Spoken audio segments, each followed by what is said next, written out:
तो बच्चों, आपने देखा कि किस प्रकार हम सभी के द्वारा अपनी रोजमर्रा की जिंदगी में किए जा रहे कार्य कभी आर्थिक होते हैं तो कभी अनार्थिक।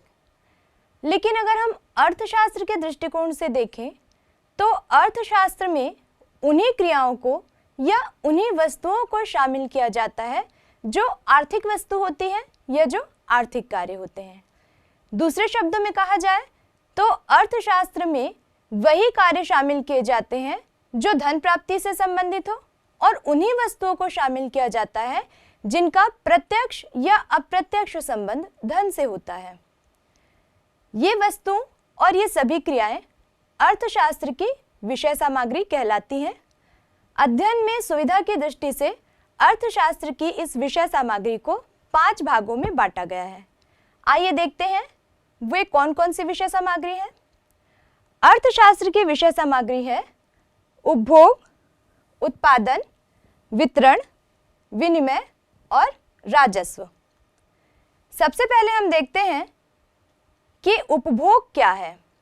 उपभोग यानी कंज्यूम। हम अपने दैनिक जीवन में बहुत सी वस्तुओं का प्रयोग करते हैं।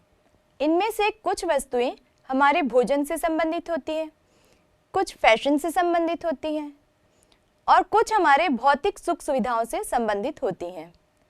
तो क्योंकि इन सभी वस्तुओं के उपभोग के बदले हमें धन व्यय करना ही पड़ता है, इसलिए जितने भी उपभोग हम करते हैं सभी उपभोगों को अर्थशास्त्र की विषय सामग्री के अंतर्गत शामिल किया गया है। अर्थशास्त्र की दूसरी विषय सामग्री है उत्पादन। उत्पादन का सीधा अर्थ किसी वस्तु में उपयोगिता का सृजन करना है। उपयोगिता का सृजन हम 2 प्रकार से कर सकते हैं। या तो हम किसी वस्तु का रूप परिवर्तित कर दें या हम किसी वस्तु का स्थान परिवर्तित कर दें। जैसे एक उदाहरण के माध्यम से हम इसे समझते हैं। ये जो आपको यहाँ पर कुछ लकड़ियाँ दिखाई दे रही हैं, ये जिस रूप में दिख रही हैं उस रूप में शायद ये उपयोगी नहीं है या कम उपयोगी हैं, लेकिन इनका रूप परिवर्तित करके अगर हम उनको फर्नीचर का रूप दे दें तो ये हमारे लिए महत्वपूर्ण हो जाएगी। अब क्योंकि इनका रूप परिवर्तन करने में हमें धन व्यय करना पड़ा है, इसलिए ये वस्तुएं आर्थिक वस्तुएं बन जाती हैं। बिल्कुल इसी तरह नदियों के किनारों की ये रेत उस स्थान पर उपयोगी नहीं होती, लेकिन जब हम इनका स्थान परिवर्तन कर देते हैं, यानी कि हम परिवहन माध्यमों से इन्हें उस स्थान पर पहुंचा देते हैं जहां कोई निर्माण कार्य हो रहा हो, तो यही वस्तु यानी कि यही रेत उस स्थान के लिए अत्यंत महत्वपूर्ण हो जाती है।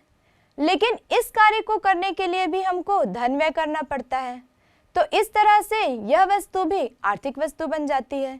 यानी उत्पादन के अंतर्गत जितने भी कार्य किए जाते हैं वे सभी प्रत्यक्ष और अप्रत्यक्ष रूप से धन से संबंधित होते हैं, इसलिए उत्पादन के कार्य को अर्थशास्त्र की विषय वस्तु में शामिल किया गया है।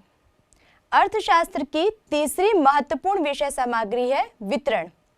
वितरण इसलिए भी महत्वपूर्ण है क्योंकि इसके अंतर्गत अर्थशास्त्र की बाकी 4 विषय सामग्रियों को भी शामिल किया गया है। वितरण में उन चीजों का वितरण किया जाता है या उन लोगों को वितरण किया जाता है जो उत्पादन में अपना महत्वपूर्ण योगदान देते हैं या जिन्हें हम उत्पादन के साधन भी कहते हैं। तो आइए देखते हैं उत्पादन के कौन कौन से साधन हैं जिनमें वितरण किया जाता है। उत्पादन के 5 महत्वपूर्ण साधन हैं: भूमि, पूंजी, श्रम, संगठन और साहस। इनमें किन चीजों का वितरण किया जाता है? जब हम किसी से भूमि लेते हैं तो जिस व्यक्ति से हम भूमि लेते हैं वो भूमिपति कहलाता है। भूमिपति को उसकी भूमि के प्रयोग के बदले हम प्रतिफल के रूप में लगान देते हैं। बिल्कुल इसी तरह पूंजी हम जिस व्यक्ति से लेते हैं वो पूंजीपति कहलाता है और पूंजी प्राप्त करने के बदले हम उसे जो प्रतिफल देते हैं वो ब्याज कहलाता है। बिल्कुल इसी तरह श्रम जब हम लेते हैं यानी किसी श्रमिक से हम कार्य कराते हैं, श्रम का कार्य कोई श्रमिक करता है और श्रमिक को हम जो प्रतिफल देते हैं वह मजदूरी कहलाता है। संगठन की अगर हम बात करें तो जो लोग संगठन करते हैं या संगठित होते हैं उन्हें हम संगठनकर्ता का नाम देते हैं, और संगठित होकर वे जो कार्य करते हैं उसके बदले में हम उन्हें वेतन देते हैं। और पांचवा महत्वपूर्ण साधन है साहसी। साहस जो वहन करता है वो व्यक्ति साहसी या उद्यमी कहलाता है। साहसी उसे इसलिए भी कहा जाता है क्योंकि लाभ या हानि वहन करने का वो साहस करता है। उत्पादन के जो 4 साधन हमने देखे, इन चारों के मध्य जो लाभ होता है उसका वितरण तो निश्चित रहता है, लेकिन साहसी को लाभ हो सकता है और हानि भी हो सकती है। तो क्योंकि वो हानि वहन करने का साहस उठाता है इसलिए हम उसे साहसी कहते हैं, और उसे लाभ भी हो सकता है और हानि। तो बात हम यहाँ कर रहे हैं वितरण की कि आखिर वितरण क्या होता है। तो अब यहाँ पर स्पष्ट है कि उत्पादन करने के बाद उससे हमें जो लाभ प्राप्त होता है उसका वितरण हम उत्पत्ति के इन 5 साधनों में करते हैं। अब चूंकि हम उत्पत्ति के इन 5 साधनों में वितरण किसका करते हैं, धन का वितरण करते हैं, तो क्योंकि ये वितरण धन से प्रत्यक्ष रूप से संबंधित है इसलिए इसको अर्थशास्त्र की विषय सामग्री में शामिल किया गया है। अब अगला हमारा जो पॉइंट है, अर्थशास्त्र की जो चौथी विषय सामग्री है वो है विनिमय। विनिमय की अगर हम बात करें तो आपने देखा होगा कि विनिमय 2 प्रकार का हो सकता है, वस्तु विनिमय और मुद्रा विनिमय। वस्तु विनिमय की जो अवधारणा है वो काफी प्राचीन है, इसलिए हम उसको अभी अर्थशास्त्र के अंतर्गत शामिल नहीं करते, क्योंकि अर्थशास्त्र में हम उन्हीं क्रियाओं को शामिल करते हैं जिनका सीधा संबंध धन से होता है। तो फिलहाल हम बात करेंगे मुद्रा विनिमय की। तो विनिमय का सीधा अर्थ होता है आदान प्रदान। जब भी हम किसी वस्तु का क्रय करते हैं हम धन देते हैं और बदले में उस उपयोगी वस्तु को प्राप्त करते हैं। तो आपने देखा कि विनिमय का सीधा सीधा संबंध धन से है, इसलिए विनिमय को अर्थशास्त्र की विषय सामग्री में स्थान दिया गया है। अर्थशास्त्र की विषय सामग्री का 5वां और महत्वपूर्ण हिस्सा है राजस्व। राजस्व मतलब सरकार की आय और व्यय का स्रोत। सरकार को आय प्राप्त होती है कर से यानी टैक्स या शुल्क से। विभिन्न प्रकार के कर लगाती है सरकार, इन्हें हम प्रत्यक्ष और अप्रत्यक्ष करों में बांटते हैं। इसी तरह सरकार जब करों से आय प्राप्त कर लेती है तो अपने बजट के आधार पर वो व्यय करती है। शिक्षा पर, स्वास्थ्य पर, परिवहन सुविधाओं पर, और ऐसे कई क्षेत्र हैं जहां सार्वजनिक व्यय किए जाते हैं। तो क्योंकि सरकार की आय और व्यय दोनों के स्रोत धन से सीधे सीधे संबंधित हैं, इसलिए राजस्व को अर्थशास्त्र की विषय सामग्री में शामिल किया गया है। अर्थशास्त्र की प्रकृति, वास्तविक बनाम आदर्श विज्ञान। अर्थशास्त्र वास्तविक विज्ञान के रूप में। पहला, वास्तविक विज्ञान।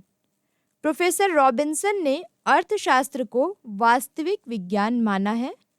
वास्तविक विज्ञान केवल कारण और परिणाम के बीच संबंध स्थापित करता है। यह केवल क्या है, व्हाट इज का अध्ययन करता है।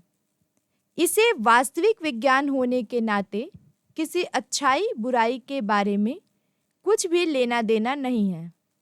उदाहरण के लिए, बजट के समय लगाए गए करों के संबंध में अर्थशास्त्र वास्तविक विज्ञान होने के नाते यह तो बताएगा कि करों का अर्थव्यवस्था पर क्या प्रभाव पड़ेगा, लेकिन वह यह नहीं बताएगा कि कर अच्छे हैं अथवा बुरे। अर्थशास्त्र आदर्श विज्ञान के रूप में। दूसरा, आदर्श विज्ञान। आदर्श विज्ञान के रूप में अर्थशास्त्र के अंतर्गत क्या होना चाहिए आदि बातों का अध्ययन किया जाता है। आदर्श विज्ञान मानने वाले अर्थशास्त्रियों का विचार है कि अर्थशास्त्र का संबंध नीति शास्त्र से होता है। उसे यह बताने का अधिकार है कि कौन से कर अच्छे हैं और कौन से बुरे, अथवा किन करों का लगाना हितकर है और कौन से करों का लगाना अहितकर है। अर्थशास्त्र वास्तविक एवं आदर्शात्मक विज्ञान दोनों। अर्थशास्त्र की प्रकृति को न तो अकेले वास्तविक विज्ञान से जोड़ा जा सकता है और न ही अकेले आदर्शात्मक विज्ञान से। इसका चरित्र दोनों प्रकार का है, वास्तविक भी और आदर्श भी। अर्थशास्त्र कला के रूप में। किसी कार्य को सर्वोत्तम ढंग से करना ही कला है। कला के विषय में प्रोफेसर कीन्स का विचार है कि कला ज्ञान की वह शाखा है जो निश्चित उद्देश्यों की पूर्ति के लिए सर्वश्रेष्ठ उपाय बताती है। निष्कर्ष के रूप में हम यह कह सकते हैं कि सैद्धांतिक ज्ञान के साथ साथ व्यवहारिक ज्ञान का होना भी आवश्यक है। यह बात अर्थशास्त्र के क्षेत्र में लागू होती है। आर्थिक सिद्धांतों के ज्ञान मात्र से ही काम नहीं चलाया जा सकता है, बल्कि सिद्धांतों को व्यवहारिक भी होना चाहिए। अधिकांश आधुनिक अर्थशास्त्री इस बात से सहमत हैं कि उद्देश्यों को दिया हुआ मानकर ही उन्हें आर्थिक नीति के निर्माण में सहयोग देना चाहिए।